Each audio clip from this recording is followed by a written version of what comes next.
يا رب أسألك التقى في كل حال.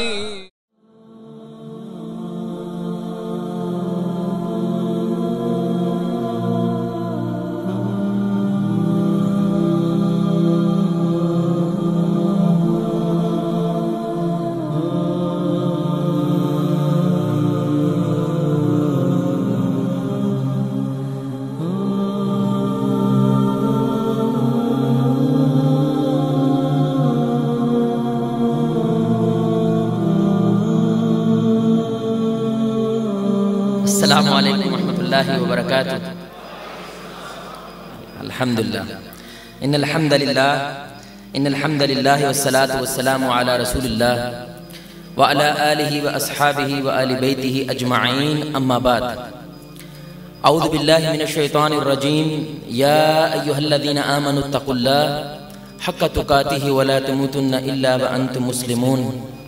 اما بعد، فإن خیر الحدیث کتاب اللہ وخیر الہدی ہدی محمد صلی اللہ علیہ وآلہ وسلم وشر الامور محدثاتها وکل محدثۃ بدعہ وکل بدعۃ ضلالہ وکل ضلالۃ فی النار. رب اشرح لی صدری ویسر لی امری واحلل عقدۃ من لسانی یفقہوا قولی. ہر قسم کی حمد و ثنا، بڑائی، کبریائی صرف اللہ وحدہ لا شریک کے لیے، اور لاکھوں کروڑوں درود جناب محمد الرسول اللہ صلی اللہ علیہ وآلہ وسلم کی ذات پر، کہ جن کی محنتوں اور جن کی کاوشوں کی وجہ سے آج آپ اور میں ایک اللہ کی عبادت کرنے والے ہیں.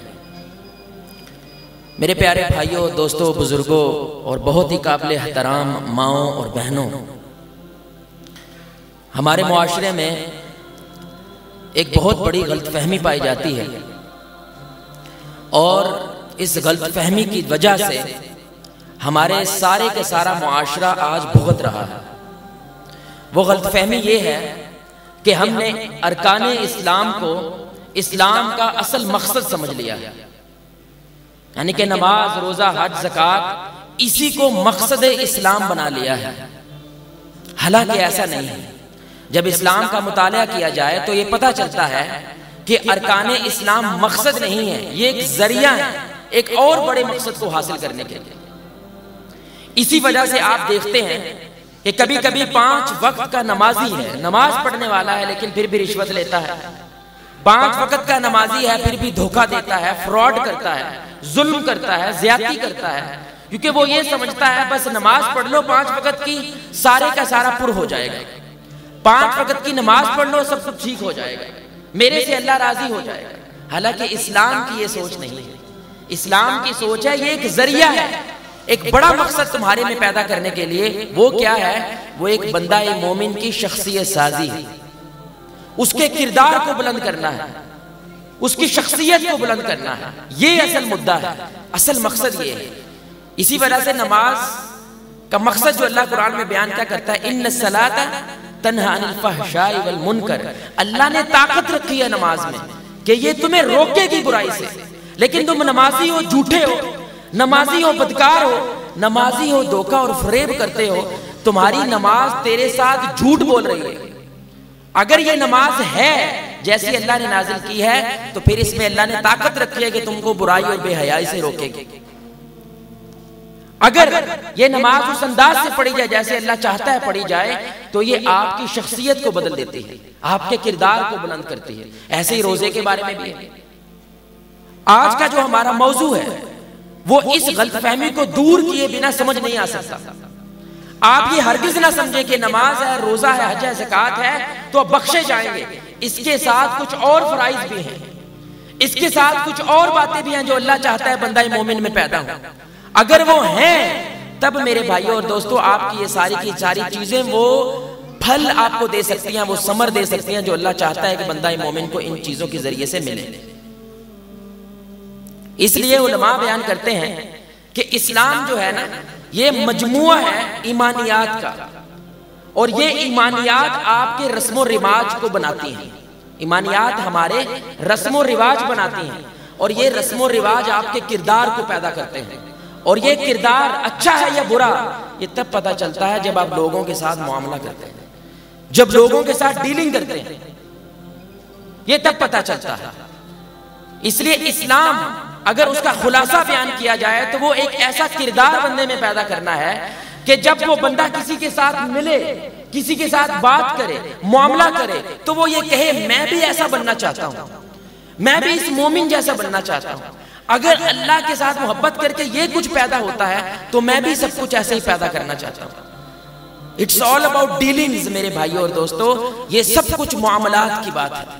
اس لیے ہمارے اسلام کے اندر ایک اصول ہے الدین المعاملہ، کہ دین نام معاملات کا ہے، دین نام ڈیلنگز کا ہے۔ تیری نماز نے تیرے پہ کیا اثر کیا ہے یہ پتا چلے گا جب باہر تجھے کوئی بھائی تھوڑا سا نقصان پہنچائے، اس کے بعد اس کے ساتھ تو ریاکٹ کیسے کرتا ہے، رد عمل کیسے کرتا ہے، بیہیویئر تمہارا کیسا ہے، کردار تمہارا کیسا ہے، یہ پھر پتا چلتا ہے۔ تو اسلام اس کا لب لباب میرے بھائیوں بندہ مومن کی شخصیت سازی ہے۔ یہ ہے تو آپ نے روح کو پا لیا ہے، اگر یہ نہیں ہے آپ نے جسم کے عمل کے جسم کو پایا ہے لیکن اس کی روح تک نہیں پہنچے، جو اللہ چاہتا ہے ہر بندہ مومن پہنچے۔ اس لیے جب آپ کے اوپر محنت اسلام کرتا ہے، آپ کے اندر ایمان کو مضبوط کرتا ہے، آپ کے عمل کو باہر لے کے آتا ہے۔ اب عمل کرنے والے آپ اکیلے تو نہیں ہیں، ایک آپ ہیں عمل کرنے والے، ایک آپ کا ہمسایہ بھی ہے، آپ کا رشتہ دار بھی ہے، تو یہ عمل اور وہ عمل مل کر معاملہ بناتے ہیں۔ یونٹ سے آپ اجتماع کی طرف جاتے ہیں، اکائی تک تو نہیں رہنا نا، ہم نے اکائی کو ملاتے ملاتے پورا معاشرہ تخلیق کرنا ہے۔ اسی وجہ سے اسلام کے اندر خاندانی نظام کی بہت اہمیت ہے۔ آپ یقین کریں جب قرآن و سنت کا مطالعہ کرتے ہیں تو پورا اسلام ایک جگہ پہ کھڑا نظر آتا ہے، اور خاندانی نظام اسلام کا ایک بہت بڑا پہلو نظر آتا ہے، پورے کا پورا ایک نظام ہے،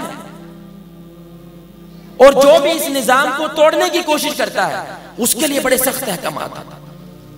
ایک بات یاد رکھیں میرے بھائیوں اور دوستوں، اگر آپ نے اپنے گھر کو آگ سے بچا لیا ہے نا تو یہ کوئی بڑی بات نہیں ہے، بڑی تب ہے جو آس پاس کے گھر بھی اگر آپ نے آگ سے بچائے ہیں، کیونکہ اگر ساتھ والے گھر میں آگ لگتی ہے تو وہ جلائے گا آپ کو بھی۔ بات یاد رکھیں اللہ کا عذاب وہ اندھا ہوتا ہے، اس کو دکھائی نہیں دیتا، جب وہ آتا ہے وہ یہ نہیں دیکھتا ہے کہ اس میں اچھا کون ہے برا کون ہے، وہ سب کو لے گزرتا ہے۔ اگر آپ نے صرف اپنی ہی خیر منائی ہے، اپنے گھر کو ہی بہتر کیا لیکن اپنے آس پاس کے لوگوں کے ساتھ معاملات کو بہتر نہیں کیا، ان کے ساتھ معاشرت کو بہتر نہیں کیا، تو اب عذاب آئے گا تو سب کو لے ڈوبے گا۔ کیونکہ ساتھ والے گھر میں اگر آگ لگتی ہے تو اس کا یہ مطلب تو نہیں گھر آپ کا بچ جائے گا، آپ کو بھی آگ لگتی ہے۔ اسی وجہ سے بہت سارے گھرانے متقی ہیں، پرہیزگار ہیں، لیکن ان کی اولاد ایسی نہیں نکلتی، کیونکہ وہ اولاد ہر وقت گھر پہ تو نہیں بیٹھنی نا میرے بھائی، اس نے باہر نکلنا ہے، معاشرے میں جانا ہے۔ اس لیے اسلام یہ کہتا ہے نہ صرف اپنی خیر کرو، اپنے ساتھ ساتھ پورے معاشرے کو ساتھ لے کر چلنا ہے۔ اس لیے دو افراد ہیں، اس لیے میں کہتا ہوتا ہوں میرے بھائی اگر کوئی بھائی جواب دینا چاہے تو دے دے کہ بچے کا سب سے پہلا حق کیا ہے، کوئی بھائی بتائے گا؟ بچہ جب دنیا میں آتا ہے اس کا سب سے پہلا حق کیا ہے؟ نہیں، اچھا نام رکھنا نہیں ہے، اور کوئی بھائی کچھ کہنا چاہے؟ نہیں جی جی اذان نہیں جی سوری گھٹی اچھے آدمی سے گھٹی دلوانا۔ میرے بھائی علماء نے کیا خوبصورت ان کی فراست ہے، وہ کہتے ہیں بچے کا سب سے پہلا حق اس سے آنے سے پہلے اس کی اچھی ماں کو تلاش کرنا۔ آواز سمجھے؟ اسلام دیکھا کتنی دور کی سوچتا ہے۔ ماں خراب ہے وہ بچے کی تربیت کرے گی، ماں خراب ہے وہ بچے کے لیے وہ چیز دے اس رنگ میں ڈالے گی جس رنگ میں اللہ ڈالنا چاہتا ہے۔ تو شادی سے یہ بات شروع ہوتی ہے، جب دو مرد اور عورت مل کے ایک گھر کی بنیاد رکھنے والے ہیں، ادھر سے بچے کی بھی بنیاد رکھی جا رہی ہے، نسل کی بنیاد رکھی جا رہی ہے۔ اللہ اکبر۔ اس لیے یہ میاں اور بیوی، ان سے اب آپ سوچیں آپ کی بیوی اور آپ میاں بس دنیا میں دو ہی ہیں اور کوئی نہیں ہے، اب آپ دونوں سے پوری کائنات چلنی ہے، تو آپ دونوں ٹھیک، آپ کے ساتھ پھیلنے والے جو آگے فیملی چلے گی وہ بھی ٹھیک، اس کی وجہ سے پھر خاندان سے معاشرہ بنتا ہے وہ بھی ٹھیک، معاشرے سے شہر بنتا ہے وہ بھی ٹھیک، شہر سے پورا ملک بنتا ہے۔ تو مدعا سارے کے سارا کہاں پہ آتا ہے؟ خاندان پہ آتا ہے۔ خاندان کیسا ہے؟ اور شکر منائے میرے بھائیو اللہ کی قسم، مغرب رو رہا ہے اس بات پہ آپ کا خاندان بچا ہوا ہے، ابھی بھی آپ کم از کم اگر میں آپ کو بولوں یار اپنے خاندان کے بندے گنواؤ تو 50-60 کو گنوا ہی دیں گے آپ. پھوپھی کی سائڈ اور خالہ کی سائڈ 50-60 گنوا دیں گے. لیکن مغرب کے اندر یہ تحریک چل رہی ہے کم بیک ہوم. باپ کا تصور ہی ختم ہو گیا. بل کلنٹن جانتے ہیں بھائی؟ بل کلنٹن کو جانتے ہیں کہ نہیں؟ تھوڑے دن پہلے اس کا ایک بیان تھا, سبحان اللہ, واقعی بات دیکھیں کیسے کر رہی ہے. وہ بیان تھا کہ جیسا ہمارا ملک یورپ چل رہا ہے ایک وقت آئے گا ہمارا ملک حرام زادوں پر مشتمل ہوگا. یہ بل کلنٹن کا بیان ہے. میرے بھائی آسٹریلیا میں ہوتے ہیں, آپ یقین کریں وہ مجھے بتا رہے تھے کہ فارم ہوتا ہے نا, بچے کو اسکول میں داخل کرانا ہے, فارم ہوتا ہے, اس کو فل کرنا ہے, باپ کا کھانا ہی نہیں ہے کیونکہ پتہ ہی نہیں ہے یہ کس کا بیٹا ہے, یہ کس کی بیٹی ہے. اللہ اکبر, خاندانی نظام ختم ہو چکا ہے.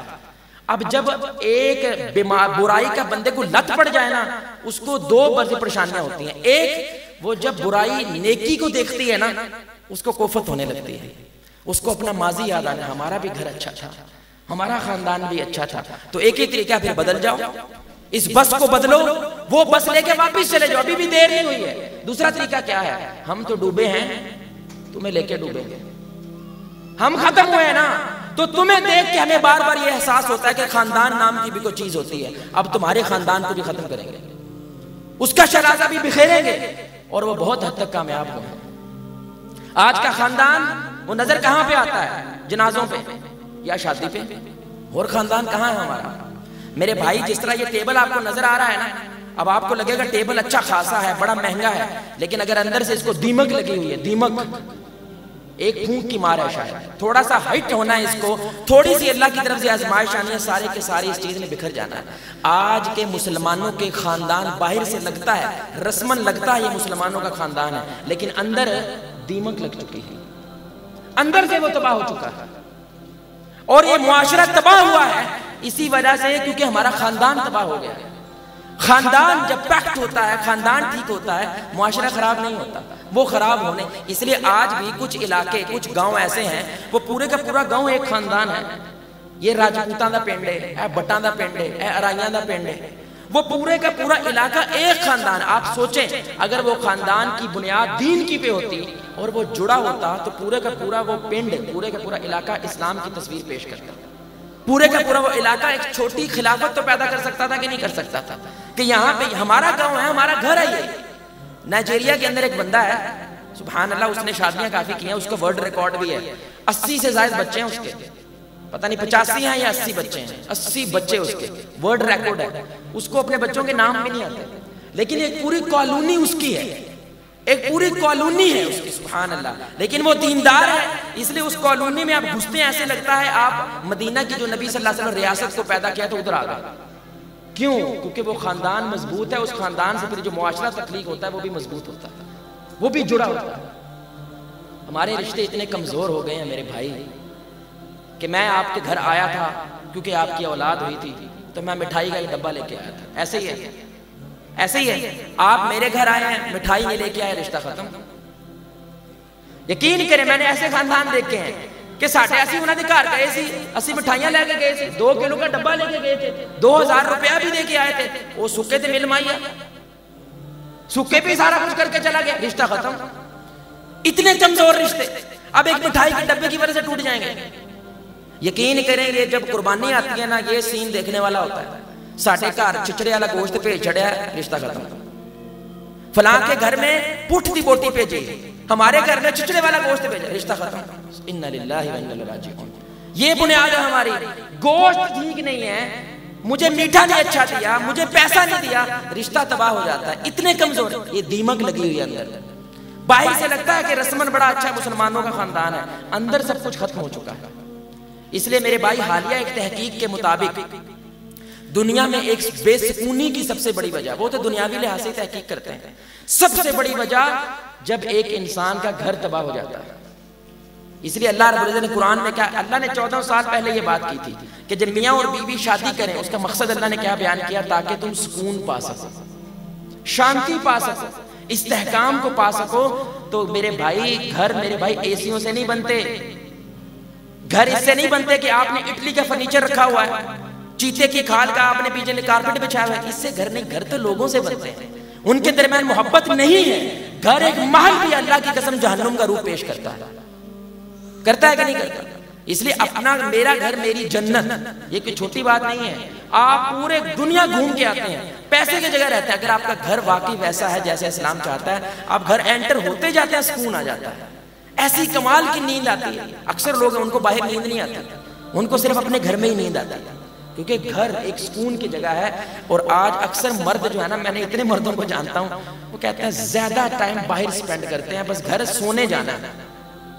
کیونکہ یار گھر جائے نا, بیوی کی چک چک, امی ابو کی چک چک, گھر والوں کی چک چک, یہ میرے سے برداشت نہیں ہوتی. تو اسے ایوی نہیں دیتا, ایوی نہیں دیتا, وہ نہیں لے کے آئے, یہ نہیں لے کے آئے. مجھے تو گھر میں اس چک چک سے مسئلہ ہے, وہ گھر سے باہر زیادہ وقت بتاتا ہے, گھر نہیں بتاتا. اس لیے بے سکونی کی بہت بڑی وجہ یہ ہے. اور ایک دوسری تحقیق کے مطابق کہ جب امیر لوگ جو ہیں وہ جب مرنے کے قریب آتے ہیں, وہ اپنی خواہشات بتاتے ہیں. وہ اکثر کی ایک خواہش ہوتی ہے, وہ کیا, کاش ہم اپنے خاندان کے ساتھ کچھ وقت بتا پاتا, کاش اپنی ماں کے ساتھ, اپنے باپ, اپنے بچوں کے ساتھ کچھ وقت بتا پاتا. اللہ کا شکر ہے میرے بھائی, ہمارا خاندانی نظام بہت مضبوط ہے. رشک کرتا ہے آج کا مغرب ہمارے خاندانی نظام پہ. آپ یقین کریں, میں ملیشیا میں تھا تو عرب کچھ ہمارے ساتھی تھے, دوست تھے, ابھی بھی ان کے پاس شجرہ نسب نبی کی ذات تک کا ہے, گھر پڑا ہے, نبی کی ذات تک اپنے شجرہ نسب لکھا ہوا پڑا ہے, لکھا ہوا. یمن کے اندر یہ کلچر ہے, عربوں کے اندر جب باپ مرتا ہے نا, وہ اپنا پورا شجرہ نسب اپنے بچوں کو دیتا ہے, پیج پہ لکھا ہوا دے کے جاتا ہے کہ تم نے اپنا نام لکھ کے آگے ٹرانسفر کرنا ہے. وہ اپنا نام لکھ کے, نبی 1400 سال کا خاندان, سبحان اللہ, ہمارے پاس محفوظ ہے. یہ صرف اسلام میں ہے وجہ, کیونکہ اسلام کی تعلیمات اتنی سخت ہے خاندان کو مضبوط کرنے کی.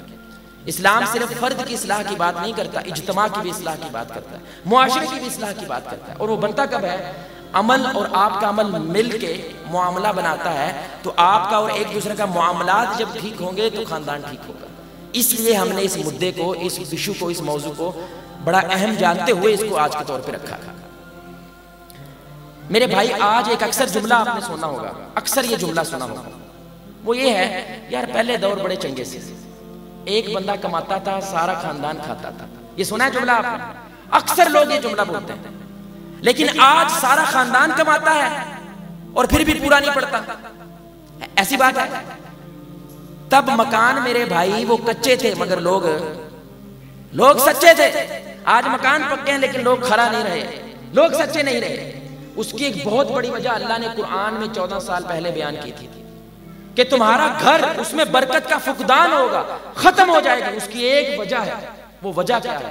لعنت کا مطلب پتہ کیا ہوتا ہے میرے بھائی؟ لعنت اللہ کی رحمت سے دور ہو جانا. لعنت کا مطلب ہوتا ہے اللہ کی جو برکات ہے اس سے دور ہو جانا. اور جب اللہ لعنت بھیجتا ہے, اللہ اکیلا نہیں, اللہ کے فرشتے بھی اس پہ لعنت بھیجتے ہیں. اب قرآن کی آپ نے ایک آیت سننی ہے میرے بھائی, کیونکہ اس رشتوں کو بیان کرنے کے 2 زاویے ہیں. ایک, سب سے پہلا آپ کا معاملہ کس سے پڑتا ہے میرے بھائی؟ کس سے پڑتا ہے آپ کا واسطہ جب آپ بڑے ہوتے ہیں؟ اپنے خاندان کے ساتھ, اپنے رشتہ داروں کے ساتھ. بعد میں آپ کا دوسروں باہر والوں کے ساتھ واسطہ پڑتا ہے. تو اس کے 2 زاویے, ایک اپنے خون کے رشتہ داروں کے ساتھ ہمارا معاملہ کیسا ہے, اور دوسرا ہمارا باہر مسلمان بہن بھائیوں کے ساتھ ہمارا معاملہ کیسا ہے. میرے بھائی, یہ قرآن کی آیت بڑی اہم آیت ہے. اللہ رب العزت قرآن میں بیان کرتے ہیں کہ فَهَلْ عَسَيْتُمْ إِن تَوَلَّيْتُمْ أَن تُفْسِدُوا فِي الْأَرْضِ وَتُقَطِّعُوا أَرْحَامَكُمْ. اللہ رب العزت بیان کرتا ہے منافقوں سے, مسلمان اور مومن کی بات نہیں ہو رہی. اللہ بیان کرتا ہے, اے منافقوں, اگر تمہیں زمین میں خلافت دے دی جائے, زمین میں اتھارٹی دے دی جائے, تو تم فساد مچاؤ گے اور خون کے رشتوں کو توڑ دو گے, خاندانی نظام کو توڑ دو گے. اور جب یہ کرو گے تو اللہ کیا کرے گا؟ اولئک الذین لعنہم اللہ, ان لوگوں پہ اللہ کی لعنت برستی ہے. جب وہ خون کے رشتوں کو توڑتے ہیں, خاندانی نظام کو توڑتے ہیں, ایسے لوگوں پہ اللہ کی لعنت برستی ہے. فَأَسَمَّهُمْ وَأَعْمَى أَبْصَارَهُمْ, اللہ ان کے کانوں کو بہرا کر دیتا ہے, ان کی آنکھوں کو اندھا کر دیتا ہے, ہدایت کا دروازہ ہی بند کر دیتا ہے. اب ان کو خاندان کے اندر کوئی اچھائی نظر نہیں آتی, یہ مکھی بن جاتے ہیں, پورا جسم چھوڑ کے زخم پہ بیٹھتے ہیں. لوگ کہتے ہیں نہیں یار, آپ اپنے پھوپھی کو دیکھو وہ یہ بھی تو کرتی ہے, اپنی خالہ کو دیکھو وہ یہ بھی تو کرتی ہے, بس اس کو وہی برائی نظر آ رہی ہے جو پھوپھی نے میرے ساتھ کیا تھا, اس کو وہی ظلم نظر آ رہا ہے جو پھوپھی نے میرے ساتھ کیا تھا. کیوں؟ اللہ اس کی آنکھ کو اندھا کر دیتا ہے, اس کے کان کو بہرا کر دیتا ہے, اس کو ساری دنیا آگے بدلاتی ہے, یار یہ بات غلط ہے, یہ صحیح ہے, اس کو یہ باتیں سنائی نہیں دیتی. اور اس طرح باپ اپنے بچوں کہتے ہیں میں نے تو 70 دفعہ سمجھایا, تجھے سنائی نہیں دیتا. اس کا مطلب ہے سن تو وہ رہا ہے لیکن سننے کے مطابق عمل نہیں کرتا. بہت بڑی وجہ اللہ قرآن ہے یہ میرے بھائی.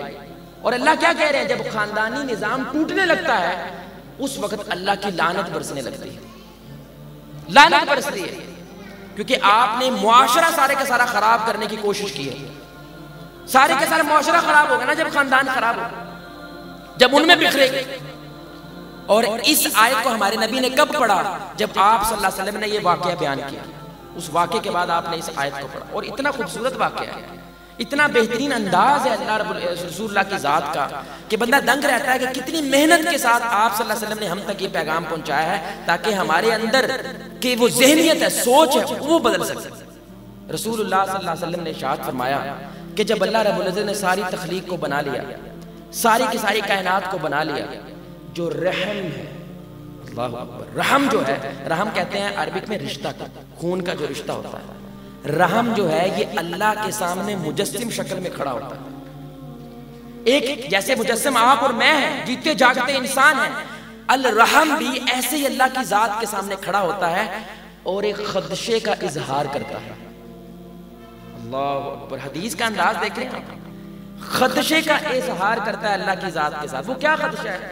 یہ الرحم کہتا ہے یا اللہ تو نے مجھے بنا تو دیا ہے لیکن میں دنیا میں جانے سے ڈرتا ہوں کہ کہیں لوگ مجھے کاٹ نہ دیں, لوگ مجھے توڑ نہ دیں, اس بات سے میں ڈرتا ہوں. اللہ رب العزت آگے سے جواب دیتے ہیں, سبحان اللہ, یہ حدیث ہے ہمارے نبی صلی اللہ علیہ وسلم کی. آپ صلی اللہ علیہ وسلم کا رپلائی آتا ہے, جواب آتا ہے, اللہ آگے سے جواب دیں گے اگر جو تجھے توڑے میں اسے توڑ دوں, جو تجھے جوڑے میں اسے جوڑ دوں, کیا تو خوش ہو جائے گا؟ وہ الرحم کہتا ہے یا اللہ اس بات میں مطمئن ہو جاؤں گا. اللہ کہتے ہیں جا, میں میری دعا کو قبول کرتا ہوں, جو تجھے توڑے گا میں اسے توڑ دوں گا, جو تجھے جوڑے گا میں اسے جوڑ دوں گا. جوڑ دوں گا کس کے ساتھ؟ سکون کے ساتھ, شانتی کے ساتھ, برکات کے ساتھ جوڑ دوں گا. توڑنے کا مطلب اس پہ لعنتیں برسیں گے, اس کے گھر سے برکت اٹھ جائے گی, کروڑ کروڑ روپیہ بھی گھر میں آئے گا لیکن پھر بھی سمجھ نہیں آتی, خرچے پورے نہیں ہوتے. ایک عورت آئی ایک شیخ صاحب کے پاس, وہ آ کے کہتی ہے کہ میرا خرچہ پورا نہیں ہوتا, کوئی نسخہ بتائیں. اب سنیے گا ذرا. وہ کہتے ہیں تیری تنخواہ کتنی ہے؟ کہتی ہے 14 لاکھ مہینہ. اللہ اکبر, ہم ایسے لوگوں کے بھی جانتے ہیں 14,000 میں گزارا کرتے ہیں. 14 لاکھ روپے میری مہینہ کی تنخواہ ہے, کہتی ہے میرا گزارا نہیں ہوتا. یہ ہے لعنت, یہ ہے برکت کا فقدان. برکت پتہ کیا ہوتی ہے؟ آپ کا 2 لاکھ روپے کا کام اللہ 20,000 میں کروا دے. اور لعنت جب برستی ہے 2 لاکھ روپے آئے لیکن چھوٹے چھوٹے کام بھی نہیں ہو رہے, چھوٹے چھوٹے مسئلے بھی نہیں حل ہو رہے. یہ ثبوت ہوتا ہے, سمٹم ہوتا ہے, علامت ہوتی ہے کہ آپ کے گھر میں لعنت نے بسیرا کر لیا ہے, اللہ کی برکت اٹھ چکی ہے. سبحان اللہ. میرے بھائی اللہ کا وعدہ ہے, نمازی ہے, پرہیزگار ہے, کچھ بھی ہے, اگر خون کے رشتوں کو توڑنے والا ہے اس کو میں توڑ دوں گا. یہ نہیں جڑ سکتا, یہ قائم نہیں رہ سکتا. اور پھر اگلی حدیث اس بات پہ اور مہر لگا دیتی ہے, لا يدخل الجنہ قاطع, کہ وہ شخص جنت میں داخل ہو ہی نہیں سکتا جو خون کے رشتوں کو توڑتا ہے. ناممکن ہے اس بندے کے لیے جنت میں جانا. آپ کی اگر اپنے خاندان والوں کے ساتھ انبن ہے, کسی کے ساتھ بنتی نہیں ہے, اس کو آج جوڑ لو میرے بھائی, نہیں تو آپ کی نماز روزہ یہ سب کچھ مل کے بھی آپ کو اللہ سے بچا نہیں پائیں گے. یہ کتنی بڑی بات ہے میرے بھائی. میری عمر کو 28 سال کے قریب ہے, میں نے جو زندگی کا چھوٹا سا تجربہ کیا ہے, میں نے ابھی تک کبھی ایک خاندان نہیں دیکھا جس پہ خراب نہ ہو. میں نے نہیں دیکھا کہ جن کے اندر کچھ انبن نہ ہو, لگتی نہ ہو, میں نے ابھی تک نہیں دیکھا. واللہ عالم ہوں گے, ہیں تو اللہ کا شکر ہے اس دنیا میں کچھ برکتیں قائم ہیں الحمدللہ, لیکن میں اپنی بات بتلا رہا ہوں, میرا مشاہدہ یہی ہے, میں نے آج تک نہیں دیکھا. کچھ ایسے ہیں جن کا آنا جانا تک بند ہے, چاہے وہ جنازہ ہے, چاہے وہ عید ہے, آنا جانا تک بند ہوا ہوا. جہاں پہ باپ کی قدر نہیں ہے, رشتہ داروں کی قدر کیا ہوگی؟ آپ کبھی پیج کا نا جو اخبار ہوتی ہے اس کا تیسرا پنا پڑھا کریں, خاص طور پر تیسرا چوتھا پنا, وہاں پہ جو اندر شہر کی کہانیاں ہوتی ہیں وہ لکھی ہوتی ہیں. اکثر خبر آتی ہے آج بیٹے نے باپ کو مار کے گھر سے نکال دیا, اب بیٹے نے ماں کو مار کے گھر سے, ماں کو مارا ہے. ایک وقت تھا باپ کی رضا اور رب کی رضا سانجھی ہوا کرتی تھی, کہ باپ راضی ہے تو رب راضی ہے, باپ ناراض تو میرے سے اللہ بھی ناراض ہو جائے گا. اور آج مارتا ہے ایک مسلمان کلمہ پڑھنے والا باپ کو مارتا ہے, تو رشتوں کہاں قائم رکھے گا, ان کی کہاں سے قدر کرے گا؟ انا للہ و انا الیہ راجعون. بھائی یاد رکھو، اگر آپ کی انبن ہے، خراب ہے، کسی کے ساتھ نبھتی نہیں ہے، اور آپ جانتے ہیں کس کے ساتھ نہیں نبھتی، آپ پوری دنیا سے جھوٹ بول سکتے ہیں، اپنے آپ کے ساتھ جھوٹ نہیں بول سکتے، اللہ سے بات نہیں چھپا سکتے، زندگی کا کوئی پتہ نہیں ہے اللہ کی قسم۔ سب سے بڑی حسرت جو آپ کو لے ڈوبے گی، اس لیے ترمذی کی روایت ہے، میں بار بار یہ حدیث سناتا ہوں کہ انسان حسرت سے اتنا روئے گا کہ اس کی آنسوؤں میں کشتیاں چلائی جا سکتی ہیں، لیکن اللہ رب العزت کو اس پر ترس نہیں آئے گا۔ میں نے تجھے موقع دیا تھا، میں نے تجھے وقت دیا تھا، مہلت دی تھی، ایک مولوی آیا تھا، ایک سپیکر آیا تھا، ایک عالم آیا تھا، اس نے تجھے سمجھایا تھا یہ بات کہ یہ ہے تو تجھے جنت نہیں مل سکتی، لیکن تو نے سنی اور انسنی کر دی۔ وہ نہیں بھائی جان، جو اس بندے نے میرے ساتھ کر دیا نا، اس کو تو گولی مار دینی چاہیے، تجھے شکر کرو میں اندھکار نہیں جا رہا۔ بھائی جنت آسان نہیں ہے، یہ تو نفس پہ پتھر رکھنا پڑتا ہے۔ اللہ قرآن میں کہتا ہے احسب الناس ان یترکوا ان یقولوا آمنا وهم لا یفتنون، تم نے کیا سمجھا تم ایمان لے آؤ اور میں تمہیں آزماؤں گا نہیں؟ اللہ ایسا ایسا آزماتا ہے، انبیاء کہہ اٹھتے ہیں اللہ کی مدد کب آئے گی، انبیاء کہہ اٹھتے ہیں کہ اللہ کی مدد کب آئے گی، اللہ کی خیر کب اترے گی، نصرت کب آئے گی، سبحان اللہ، یعنی کہ انبیاء تک ہل جاتے ہیں۔ آپ اور میں کس کھیت کے مولی؟ جنت آسان نہیں ہے میرے بھائی، اس کے لیے انبیاء شہید ہوئے ہیں، ان کے قتل ہوئے ہیں، آپ اور میں کیا چیز ہے؟ اور میرے بھائی اور دوستو دیکھیے، بہت کم ایسے اعمال ہیں جس کا اللہ نے وعدہ کیا ہے کہ میں دنیا میں بھی اس کی سزا دوں گا، اور اس میں ایک سزا کی کیا بات ہے جو خون کے رشتوں کو توڑتا ہے۔ رسول اللہ صلی اللہ علیہ وسلم کی حدیث ہے، ترمذی کی روایت ہے، آپ صلی اللہ علیہ وسلم نے فرمایا کہ جو شخص خون کے رشتوں کو توڑتا ہے اور زمین میں فساد مچاتا ہے، معاشرہ خراب کرنے کی کوشش کرتا ہے، اس بندے کے بارے میں اللہ جلد بازی کرتا ہے سزا دینے میں، دنیا میں بھی اور آخرت میں بھی۔ اللہ جلد بازی کرتا ہے، فوراً اس کو سزا ملتی ہے۔ اور سزا سب سے بڑی پتہ کیا ہوتی ہے؟ آپ کو پتہ ہی نہیں ہے کہ سزا مل رہی ہے۔ اس سے بڑا کوئی عذاب نہیں ہوتا میرے بھائی، بندے کو پتہ ہی نہیں ہے میں عذاب میں ہوں۔ یہ بالکل ایسے ہی، اللہ معاف کرے، اللہ آپ کو مجھے محفوظ رکھے، آپ کو کینسر ہے اور وہ کینسر فائنل سٹیج تک پہنچ گیا، آپ کو پتہ ہی نہیں ہے۔ یہ زیادہ بڑا عذاب ہے کہ آپ کو پتہ ہی نہیں ہے، پتہ ہوتا تو میں رک سکتا تھا، جب پہلی سٹیج پہ تھا اپنا علاج کروا سکتا تھا، لیکن عذاب سب سے بڑا یہ ہوتا ہے کہ بندے کو ادراک ہی نہ ہو میں عذاب میں ہوں، اللہ کی میرے پہ لعنت برس رہی ہے، اس کو ادراک تک نہ ہو۔ ہمیں یہ ادراک تک نہیں ہو رہا کہ ہمارا معاشرہ اللہ کی لپیٹ میں آیا ہوا، ہمارا معاشرہ ایک عذاب کی لپیٹ کے اندر ہے، اور اس کی ایک وجہ اللہ رب العزت کیا بیان کرتے ہیں؟ وہ خون کے رشتوں کو توڑنا ہے، خاندانی نظام کو توڑنا ہے۔ آپ کو سچا واقعہ بتلا رہا ہوں، سچا واقعہ، کہ ایک شیخ صاحب کے پاس ایک شخص آیا اور آگے کہنے لگا کاروبار میرا بڑا چمکا ہوا تھا، لیکن اب تو سارا کا سارا میرا ادھار چل رہا ہے، کانا ہو گیا ہوں محلے کے اندر، لوگوں سے دور بھاگتا پھرتا ہوں، کوئی نسخہ بتائیں، کوئی تویز دیں، کوئی ایسا ذکر بتلائیں جس کی وجہ سے یہ مسئلہ حل ہو سکے۔ بڑی سننے کی بات ہے۔ تو شیخ صاحب کہتے ہیں یار ایک نسخہ میرے پاس ہے اگر تم مانو۔ وہ کہتے ہیں جی فرمائیں۔ انہیں خاندان تمہارا رشتہ دار وہ کہاں پہ ہیں؟ کہتے ہیں وہ تو پنڈ نے سارے۔ اس نے کہا کہ آپ 10 سے 15 دن جاؤ ان کی خدمت کرو، 10-15 دن جاؤ ان کے ساتھ رہو، وقت کو سپینڈ کرو۔ اس نے کہا میں آپ سے بزنس کا آئیڈیا پوچھنے آیا ہوں، آپ خاندان کے پیچھے پڑ گئے ہیں۔ اس نے کہا دیکھو بھائی اگر تو میرے پہ اعتبار ہے نا تو تمہیں یہ کرنا پڑے گا۔ وہ کہتے ہیں ٹھیک ہے۔ اللہ کی قسم میرے بھائی یہ سچی واقعہ ہے۔ وہ جاتا ہے 10-15 دن بے غرض ہو کے، یہ نہیں کہ جیب گرم تو ہم نرم، نہیں، بے غرض ہو کے ان کی خدمت کرتا ہے، ان پہ سپینڈ کرتا ہے، ان پہ خرچہ کرتا ہے، ان کی مشکلات ان کے دکھ درد میں شریک ہوتا ہے۔ 15 دن بعد آتا ہے بزنس میں 4 گنا اضافہ ہو جاتا ہے۔ وہ بڑا حیران ہوتا ہے کہ یار یہ کون سا فارمولہ لگایا انہوں نے۔ وہ پھر اپنے مرشد اپنے استاد کے پاس جاتے ہیں اور جا کے کہتے ہیں استاد جی سمجھ نہیں آئی بات کی۔ استاد کہتے ہیں میرا نبی نبوت کی زبان جھوٹ نہیں بول سکتی۔ کیا ہے وہ؟ رسول اللہ صلی اللہ علیہ وسلم کا ارشاد ہے کہ اگر تم چاہتے ہو تمہارے مال بڑھ جائے، تمہارے مال میں برکت پیدا ہو، اور اگر تم چاہتے ہو تمہاری عمر بڑھ جائے، عمر میں برکت پیدا ہو، تو خون کے رشتوں کو جوڑو، ان کی خدمت کرو، ان کے ساتھ وقت سپینڈ کرو، تمہارا مال بھی بڑھے گا، تمہاری عمر میں بھی برکت ہو جائے گا۔ اللہ کا رسول صلی اللہ علیہ وسلم جھوٹ بول سکتے؟ انہوں نے کہا میں نے وہی کلیہ تمہیں بتلایا ہے اور یہی بات تمہیں بتلائی اور دیکھو تمہارے 4 چانن ہو گئے، تمہارے سارے کے سارے مسائل حل ہو گئے۔ اسی لیے اسلام کیا کہتا ہے؟ جب آپ صدقے کی سوچ لیتے ہیں، خیرات کی سوچ لیتے ہیں، سب سے پہلے کس کو دینا ہے؟ اپنے رشتہ دار کو دینا ہے، اپنوں کو دینا ہے. اور یہ بھی ہمارے اندر بہت بڑا مسئلہ ہے. جن کے رشتہ دار دور دور رہتے ہیں نا، پنڈا چ رہتے ہیں، وہ خود شہر میں گاؤں میں رہتے ہیں، وہ سارے مسجدوں کو ماشاءاللہ اے سی بھی لگوا رہا ہے، کولر بھی لگوا رہا ہے، خاندان کو کھا مر رہا ہے اس کا. اکثر علماء کی رائے ہے کہ اس کا یہ صدقہ قبول ہی نہیں ہوتا، کیونکہ ترتیب اس نے غلط کر دی ہے. اللہ نے ترتیب بنائی ہے، زکوٰۃ فرض ہے، لیکن سب سے پہلے اپنے خاندان والوں میں سے دیکھنا ہے کون اس کا حقدار ہے، پھر باہر جانا ہے. آپ نے گھر والے بھوکے مر رہے ہیں آپ کے، اور باہر آپ ساروں کو جفیاں ڈال رہے ہیں. کیا فائدہ ہے زکوٰۃ کا؟ کیا فائدہ ہے صدقات کا؟ جسٹ بیکاز آپ کا ایک شریکہ لگا ہوا ہے، آپ کی بنتی نہیں ہے، آپ کہتے ہیں پوری دنیا کو دوں گا، اس کو تو نہیں دوں گا، میں پوری دنیا کا پیٹ پالوں گا، اس کو تو نہیں دوں گا. میرے بھائی یہ اصول نہیں ہے صدقات کرنے کا. اسی لیے رسول اللہ صلی اللہ علیہ وسلم نے بار بار لالچ دلائی ہے.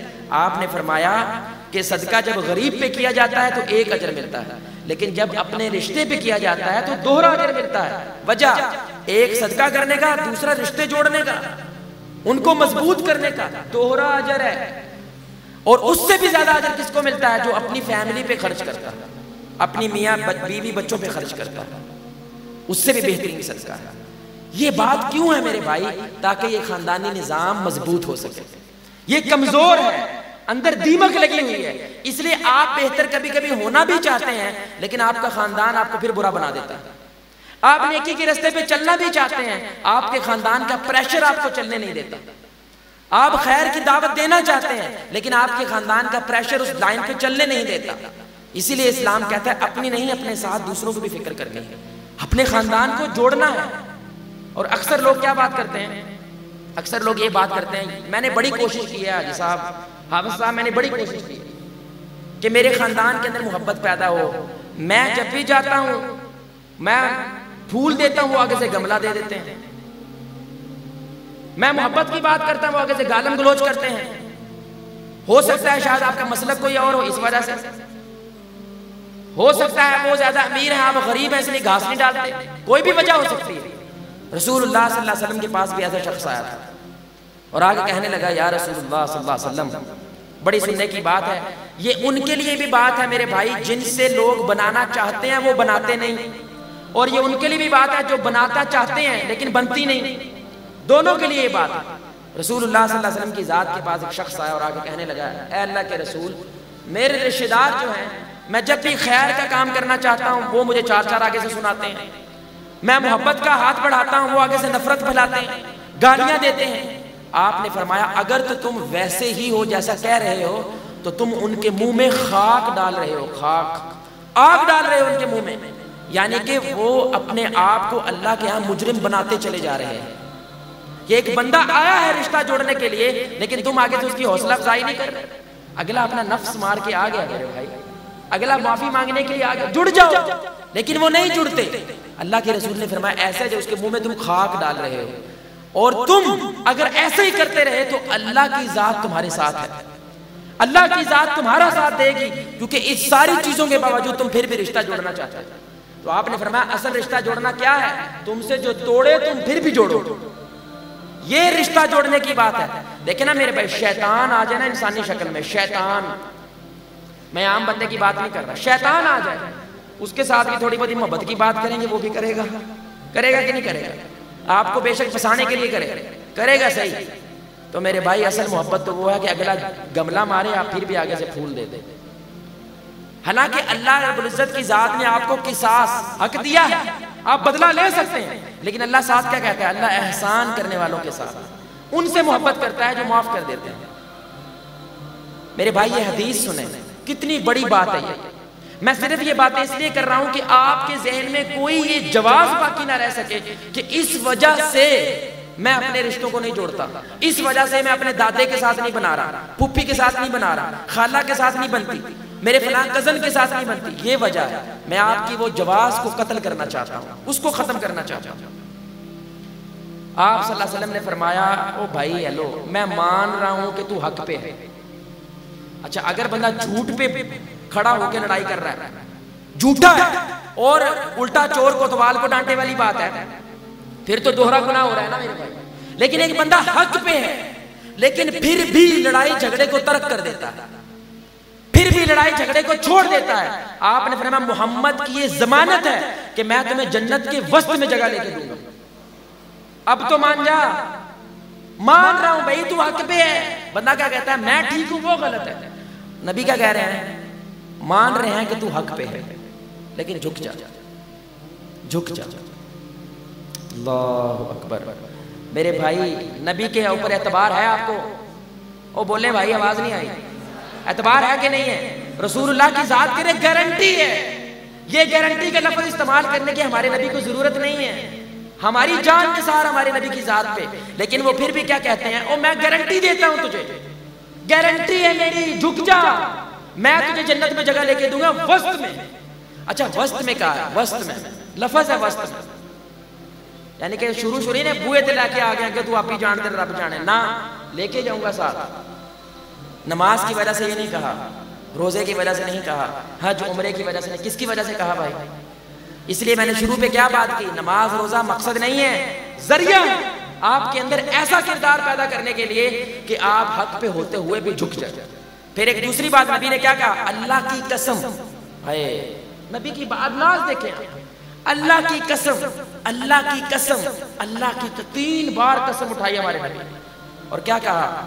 جو اللہ کے لیے جھک جاتا ہے اللہ اسے بلند کر دیتا ہے. جھک جاؤ. او میرے بھائی ادھر جھکنا یہ کوئی خراب سودا نہیں کیا آپ نے، چھوٹا موٹا سودا نہیں کیا، آگے کی ساری دنیا سنبھال لیا آپ نے. اتنا بڑا سودا کر دیا صرف ایک جھک کے. اور یہ جھکنا بڑا مشکل ہے. اپنی انا کو، اپنے نفس کو مارنا یہ بڑا مشکل کام ہے. جو مار جاتا ہے میرے بھائی وہی ان سارے کے سارے حقدار بنتا ہے. جو نہیں مارتا ہے وہ دنیا میں بھی رسوا ہوتا ہے اور آخرت میں بھی رسوا ہوتا ہے. خاندان کو جوڑیں میرے بھائی، خاندان کو جوڑیں، اپنے خون کے رشتوں کو جوڑیں. ان کو توڑیں گے تو میرے بھائی آپ کا مسئلہ نہیں حل ہو سکتا، آپ کی زندگی کے مسائل حل نہیں ہو سکتے، آپ کی زندگی میں وہ سکون نہیں آ سکتا. کیونکہ میرے بھائی آپ کو جب خوشی ملتی ہے نا کوئی ہے ہی نہیں شیئر کرنے والا. جب دکھ ملتا ہے کوئی ہے ہی نہیں جس کے ساتھ آپ وہ دکھ شیئر کر سکتے. آپ یقین کریں ہم کاؤنسلنگ کرتے ہیں، لوگ ہمارے پاس آتے ہیں مسائل کو لے کر آتے ہیں. وہ مسئلہ سن کے ہمیں یہ لگتا ہے یہ تو تمہیں اپنی ماں کو بتانا چاہیے تھا، یہ مسئلہ تجھے اپنے باپ کو بتانا چاہیے تھا، یہ مسئلہ تجھے اپنی بہن کے ساتھ شیئر کرنا چاہیے تھا. لیکن میرے بھائی شیئر کرنے والی کوئی نہیں ہے. کیسا میرے بھائی یہ نظام ہے، کیسا سسٹم لے کے چل رہا ہے، کس کے لیے کما رہے ہیں سارا کچھ. اب یہ موبائلوں نے اور بڑا غلط کر دیا. یقین نہیں کریں سارا گھر موبائلوں پہ بیٹھا ہوا ہے، مجال ہے وہ ٹائم سپینڈ کر رہے ہیں آپس میں ایک دوسرے کے ساتھ. میں تو کہتا ہوں جن کے خاندان میں بنتی نہیں ہے نا، یا جو ٹائم سپینڈ نہیں کرتے، ان کو پتا کیا چاہیے؟ ان کو چاہیے کہ 2 4 5 مہینے کے بعد ایک آؤٹنگ ٹور کیا جائے، کہیں باہر جایا کریں مل کے، ہل اسٹیشن پہ جائیں، کہیں پہ باہر جائیں، ٹائم سپینڈ کریں، اس دنیا کے جھمیلوں سے دور جائیں تاکہ آپ کو پتا چلے رشتے کی قدر کیا ہوتی ہے، اس کی اہمیت کتنی ہوتی ہے. یہ ٹوٹا ہوا ہے نا نظام. میرے بھائی ایک بات یاد رکھیں، میں نے یہ مشاہدہ کیا ہے اور میں اب چاہتا ہوں آپ کم از کم ارادہ ضرور کیجئے گا، ارادہ ضرور کیجئے گا کہ میں نے ایک چیز کا مشاہدہ کیا ہے کہ خاندان ہے نا، تو ایک ایوریج خاندان پاکستان میں 75 افراد پہ مشتمل ہے ماشاءاللہ. 75 افراد ایک ایوریج خاندان کے لوگ ہوتے ہیں ماشاءاللہ. میں ایک دن گن رہا تھا وہ 80 سے اوپر جا رہے تھے جو میں جانتا ہوں. ابھی بہت سارے ہیں جو میں جانتا ہوں، آج کی نسل تو اپنے خاندان کو جانتی نہیں ہے، تو میں بھی ان میں سے ہوں. میں اتنا زیادہ خاندان نہیں جانتا، لیکن جو جانتا ہوں وہ بھی 70 80 تک پہنچ گئے تھے ماشاءاللہ. وہ پوری فوج تیار ہو رہی ہے بھائی آپ کے گھر سے، آپ کے گھر سے فوج تیار ہو رہی ہے. سبحان اللہ. تو میں نے ایک چیز کا مشاہدہ کیا بہت سارے خاندانوں کے ساتھ انٹریکشن کر کے، بات چیت کر کے، یہ دروس کر کے، کہ خاندان میں نا کوئی طبقہ 5 10 15 افراد ایسے جو غریب ہوتے ہیں، جن کا کوئی نہ کوئی مسئلہ ہوتا ہے، لیکن باقی اس میں سے کوئی نہ کوئی ایسا ضرور ہوتا ہے جس کے پاس فالتو ہے، ضرورت سے زیادہ پیسہ ہے. اگر وہ چاہے تو اس کا خاندان ایک جگہ پہ ٹک سکتا ہے، لیکن اگر وہ یہ سوچ رکھے کہ ہمارا پورا خاندان ایک جسم ہے، جسم کی ٹانگ کے اوپر پھنسی نکل آئے میرے بھائی، تو اگر اس کا علاج نہیں تو وہ پھوڑا بنے گا. اور وہ پھوڑا بنے گا تو یہ نہیں کہ صرف ٹانگ کو درد ہوتی ہے، پورے جسم پہ ایفیکٹ ہوتا ہے. اگر وہ یہ سمجھ لینا میرے بھائی اور وہ یہ بیڑا اٹھائے کہ میرے پاس فالتو ہے، میں اپنے خاندان والوں کو شیئر کر دیتا ہوں، اللہ کی قسم میرے بھائی ملک میں کوئی غریب نہیں بچے گا. اور اگر کوئی خاندان ایسا ہے ان میں کوئی غریب ہے ہی نہیں ہے، تو یہ خاندان سپانسر کرے کوئی دوسرے خاندان کو. یہ خاندان اپنی پوری فیملی کا صدقہ نکالا کرے ہر سال، ہر مہینے، ہر 2 مہینے بعد، کہ ہم نے 10,000 15,000 ہر مہینے اپنی پوری فیملی کا صدقہ نکالنا ہے. بجائے اس کے کہ علیحدہ علیحدہ کر کے نکالا جائے، ہم 1 2 خاندانوں کو پالتے ہیں، ان کو پوستے ہیں. اللہ کی قسم چند ہفتوں یعنی مہینوں کی بات ہے میرے بھائی اور دوستوں کہ آپ کا ملک بدلتا نظر آئے گا. لیکن اگر ہمارے لیے سوچ تو ارادہ کم از کم کرتے ہیں میرے بھائی، ارادہ کرتے ہیں کہ نہیں کرتے؟ تو کم از کم ارادہ کریں کہ میں یہ سوچ کو تو چلاؤں گا نا. اس لیے خاندانی بینک ہونا چاہیے، باقاعدہ بینک. کوئی ایک آدھا بابا بوبا تو ہوگا نا جس پہ کوئی اعتبار ہوگا آپ کو، اس کے بعد پیسوں کو جمع کرائیں، وہ بندہ وہ بابا وہ فیصلہ کرے کہ اس خاندان میں کس کو کیا ضرورت ہے، اس کی اس ضرورت کو پورا کیا جائے. اور اگر خاندان کی ضرورت پوری ہے تو اس سے آگے بڑھا جائے، اپنے ہمسائے کو دیکھا جائے، اپنے محلے کو دیکھا جائے. آپ یقین کریں یہ وہ سوچ ہے جس کی وجہ سے آپ کے پورے کے پوری سوسائٹی، پورے کا پورا معاشرہ بدلے گا. کم از کم سال میں ایک کانفرنس ہونی چاہیے، اس کانفرنس کا نام ہو رشتہ کانفرنس. باقاعدہ تمبو کناتے لگائیں، دیکھ شیک کریں. کوئی سپیکر نہیں آئے گا، کوئی عالم نہیں آئے گا، بس سارے خاندان والے ملے ہیں. وجہ جنازہ نہیں ہے، وجہ شادی بیاہ نہیں ہے، وجہ ہے میرا بھائی ہے، میری بہن ہے، میری پھوپھی ہے، میری چاچی ہے، بس اس لیے ملے. رشتہ کانفرنس ہے یہ. کم از کم سال میں ایک دفعہ تو ہونی چاہیے. ہم ارائی ہیں تو ارائیوں کی ایک باقاعدہ کانفرنس ہوتی ہے، کچھ ساتھیوں کو اگر پتا ہو. اس دفعہ گجرانوالے میں ہو رہی تھی 25 فروری کو. تو وہ پورے علاقے کے شہر کے جتنے ارائی ہیں وہ وہاں پہ اکٹھے ہوتے ہیں. جس طرح عرب کے ہاشمی خاندان، قریشی خاندان وہ بڑے مضبوط قبیلے ہوا کرتے تھے، اسی طرح وہ کہتے ہیں ہمارا ارائیوں کا کم از کم ایک کانفرنس ہونی چاہیے سال کی. اور آپ یقین کریں وہاں سے لوگوں کے رشتے بھی ہوتے ہیں، جن کی نوکری نے ان کو نوکری بھی دیتے ہیں، کیونکہ ایک ہی خون ہے نا، بلڈ ایک ہے ہمارا، خاندان ہمارا ایک ہے. ہمیں یہ کرنا چاہیے، ایک جگہ پہ ملنا چاہیے. اب اگر میں نے اس پورے خاندان میں میسیج بھیجنا ہے، اس ایک کانفرنس میں چلے جاؤ پورے خاندان کو میسیج جا سکتا ہے، کیونکہ خاندان ایک جگہ پہ سینٹرلائز ہو گیا نا. میرے بھائی یہ ارادہ کریں. میں نے ویسے ارادہ کیا ہے، مجھے ابھی تک خاطر خواہ کوئی توجہ نہیں ملی. کہتے ہیں تو وزیر اعظم بنے گا، تو آیا اڈا بڑا اور کونسلر.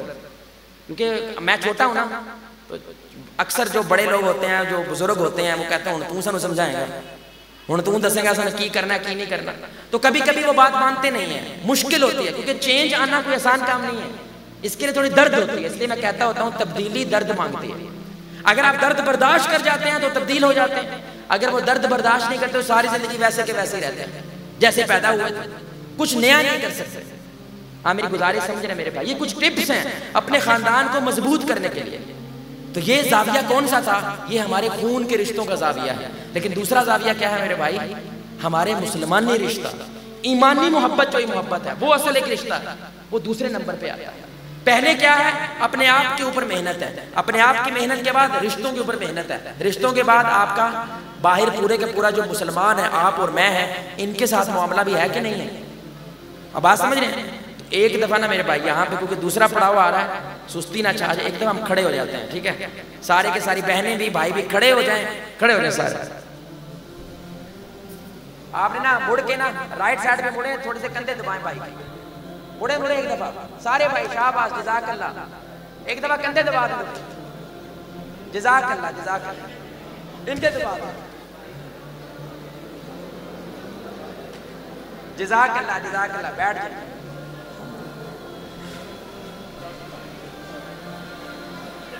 الحمدللہ. تکبیر تکبیر تکبیر. شیطان بڑا تکڑا ہے میرے بھائی. جب بات ہو رہی ہو نا اس کی کمر توڑنے کی، وہ کیا بات ہے خاندان کو جوڑنا، تو وہ سلانے لگتا ہے کہ اس کے کان میں یہ بات چلے گی میرا تو بیڑا غرق ہو جانا ہے، میری تو ساری محنت ضائع ہو جائے گی. جو 20 سال لگا کے میں نے خاندان کا ستیہ ناز کیا ہے وہ تو محنت ضائع ہو جائے گی نا میرے بھائی. اس لیے ذرا جاگ کے رہنا ہم نے انشاءاللہ. ہمارے نبی صلی اللہ علیہ وسلم کی سنت تھی، اگر کوئی شخص سونے لگتا تو آپ صلی اللہ علیہ وسلم اس کو اس کی جگہ تبدیل کرنے کا کہتے تھے کہ یہاں پہ تیرے پہ شیطان نے قبضہ کر لیا ہے، وہ تجھے سننے نہیں دے رہا، تجھے سلا رہا ہے، لوری آ رہی ہے. حالانکہ باہر سے ہٹا کٹا بندہ آتا ہے، لیکن جیسے قرآن سنائی دینے لگتا ہے، حدیث تو بندہ سونے لگتا ہے. وہ آپ کی ٹینشن نہیں، وہ شیطان جو ہے سو جا میرے بھائی، یہ بات نہ سنی، یہ سنی تو ساری محنت ضائع ہو جائے گی. سبحان اللہ میرے بھائی. گولڈن رول وہ کیا ہے؟ انما المؤمنون اخوہ. آپ نے فرمایا تم بلوچی ہو، تم سندھی ہو، تم افغانی ہو، تم انڈین ہو، تم رشین ہو، تم یورپین ہو، کوئی بھی ہو، اگر تم مومن ہو تو تم بھائی ہو. ہمارے رشتے نظریے کی بنیاد پہ بنتے ہیں، رنگ کی بنیاد پہ نہیں بنتے، نسل کی بنیاد پہ نہیں بنتے. اس لیے یہ جملہ بہت غلط ہے. سب سے پہلے پاکستان، نہ سب سے پہلے مسلمان اس کے بعد پاکستان.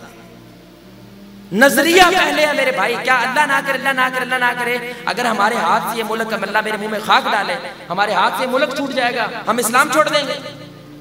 نظریہ پہلے ہے میرے بھائی، کیونکہ رسول اللہ مدینہ پہنچے ہیں. آپ یاد رکھیں امت وہ پہلے بھی تھی، لیکن امت کی جو تاج پوشی ہوئی ہے وہ مدینہ پہنچ کے ہوئی ہے.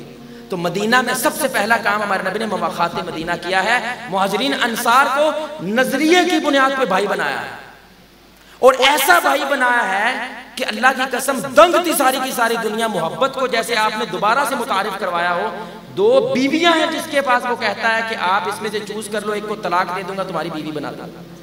2 دکانیں اگر میرے پاس ہیں تو آدھی ایک دکان تیری ہو جائے گی، ایک میری ہو جائے گی. ایسے بھائی بنے ہیں وہ، ایسا زبردست قسم کا ان کے اندر جذبہ پیدا ہوا تھا. نظریہ سب سے اہم ہوتا ہے میرے بھائی. ملک اور یہ قومیت، یہ حسب نسب، یہ تعارف کے لیے ہے. اللہ کہتا ہے یہ جو قبیلے بنے ہیں، نسلیں بنی ہیں، آپ کے برادریاں ہیں، یہ تعارف کے لیے ہے. ہمارے محلے میں معاشرے میں مسلی کی کو قدر ہے. آپ جانتے ہیں مسلی میرے بھائی؟ کون کون بھائی جانتے ہیں مسلی کون ہوتا ہے؟ اکثر یہ لوگ بچارے بھٹوں پہ کام کرتے ہیں. بھٹوں پہ کام کرنے والے جو لوگ مسلمان نہیں ہیں، وہ کلمہ نہیں پڑھتے. وہ آپ یقین کریں، میرا ایک دوست وہ ایک مسلی کے گھر جاتا ہے اور اس کے ساتھ ایک ہی پلیٹ میں کھانا کھاتا ہے، وہ رونے لگ جاتا ہے. وہ بڑا پریشان ہوا. میں نے لگتا ہے کہ پروٹوکول کا مسئلہ خراب کر دیا ہے. وہ کہتا ہے بھائی کیا ہوا؟ کہتا ہے پہلی بار کسی نے مجھے انسان سمجھا. وہ بھائی یہ مسلمان کہہ رہا ہے. کیا فائدہ بلال رضی اللہ تعالیٰ کس سے بیان کرنے کا؟ حبشی نہیں تھے، غلام نہیں تھے. لیکن جب مکہ فتح ہوا ہے، عمر موجود، ابو بکر موجود، عثمان موجود، علی موجود، ہاشمی خاندان موجود. کعبہ کی چھت پہ کھڑے ہو کے جس نے اذان دی ہے وہ بلال رضی اللہ تعالیٰ عنہ ہے، جو حبشی تھے، غلام تھے. کیونکہ ہمارے نبی نے ثابت کیا ہمارے رشتے نظریے کی بنیاد پہ بنتے ہیں. ایمان ہے میرا سب کچھ اس بندے پہ نثار ہے. لیکن آپ یقین کریں، خاص طور پہ جب ملک سے باہر جاتے ہیں، آپ یقین کریں آپ کو پتا چل جاتا ہے یہ علاقہ بلوچیوں کا ہے، یہ علاقہ سندھیوں کا ہے، یہ علاقہ پٹھانوں کا ہے، یہ علاقہ پنجابیوں کا ہے. سارے ڈیفرنٹ نظر آتے ہیں، باقاعدہ مختلف نظر آتے ہیں، بنٹے ہوئے نظر آتے ہیں. اور یہ کافر کی سازش ہے. اس نے ہم کو بانٹ کے، ڈیوائیڈ اینڈ رول اس کا اصول ہے کہ نہیں ہے؟ ان کو بانٹو، حکومت پھیری کر سکتے ہو، نہیں تو مسلمان پہ حکومت کرنا کوئی آسان کام نہیں ہے. ان کو توڑ دو، بانٹ دو ان کو نسلوں میں، قبیلوں میں، ملکوں میں. اس لیے اقبال نے کتنی مدت پہلے کہہ دیا تھا، ان تازہ خداؤں میں سب سے بڑا وطن ہے. تازہ خداؤں میں. ہمارے پاکستان پہ حملہ نہیں نہ ہوا، اس لیے سیریا کچھ نہیں ہو رہا. مسلمان نہیں ہے وہ، ہمارے بھائی نہیں ہیں کہ نہیں میرے بھائی؟ اور بولے ہیں کہ نہیں، لیکن کچھ ہو رہا ہے، بس ہمیں نہیں نہ ہوا. ملک کی بنیاد پہ فیصلہ ہو رہا ہے. اسلام نظریے کی بنیاد پہ ہم فیصلہ کر ہی نہیں سکتے، کیونکہ نظام ہی ایسا بن گیا. یاد رکھیں سب سے پہلے ہمارا نظریہ ہے، ہمارا اسلام ہے. ہاں اس کے بعد اگر وقت آئے ہم اپنے ملک کے لیے جان بھی دے سکتے ہیں، لیکن یہ مقدم نہیں ہے، یہ مؤخر ہے. پہلے اللہ کی ذات ہے اور اللہ کا دیا ہوا نظریہ ہے، اس کے بعد ساری دنیا فال کرتی ہے، اس کے بعد ساری دنیا. عبداللہ بن عمر ہمارے نبی کے سب سے قریب تھے. ان کی بات سنیں وہ کیا کہا کرتے تھے، بار بار یہ جملہ بولا کرتے تھے. وہ کہتے تھے اگر میں سب کچھ دنیا کا اللہ کی راہ میں خرچ کر دوں، ساری رات تہجد پڑھتا رہوں، ساری زندگی روزے رکھوں، لیکن اگر اس حال میں مر گیا اپنے میں کسی مسلمان بھائی سے نفرت کرتا ہوں تو مجھے ڈر ہے میں جہنم میں جاؤں گا. نفرت کرتے ہوئے میں دنیا سے نہیں جانا چاہتا. اللہ کتنی بڑی بات ہے. یقین کریں میں نے ایسے رشتے ٹوٹتے دیکھا ہے کہ نماز پڑھ رہے ہیں، پیر سے پیر آ گیا. اب وہ جب بھی مسجد میں آتا ہے وہ دیکھتا ہے او تیری او کھلوتا ہے، وہ دوسری سائڈ پہ جا کھڑا ہوتا ہے. پیر پہ پیر آ گیا. یہ رشتہ ہے ہمارا. اور عبداللہ بن عمر کیا کہہ رہے ہیں، اگر میں اس حال میں دنیا میں چلا گیا کہ میں کسی مسلمان بھائی سے نفرت کرتا ہوں تو مجھے ڈر ہے کہ اللہ رب العزت مجھے معاف نہیں کرے گا، مجھے جہنم میں بھیجے گا. میرے بھائی جو شیطان ہے نا وہ بڑا سیانا ہے. اب دیکھیں شیطان اگر آپ کے پیچھے لگے کہ میں نے اس بندے کو زنا کروانا ہے، اس بندے کو بدکاری پہ لگانا ہے، اس کو چور بنانا ہے، اس کو ڈاکو، کتنی محنت کا کام ہے.